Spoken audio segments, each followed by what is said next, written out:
Welcome to the Slop Farm. Enjoy the video. You start by ensuring your Outlook account is active and fully synced. Once done, go to File and choose Manage Rules and Alerts, or use Home Rules if visible. You need one clear trigger, a sender, subject word, or recipients list. Decide that now. Make sure to pick the mailbox where the rule applies. This first step moves you from preparation into action.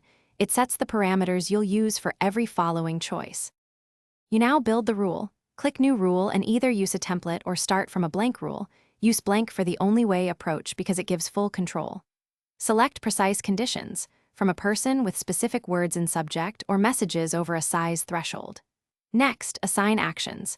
Move to folder, delete, mark as read, forward, or flag. Make sure to add exceptions. They prevent false positives.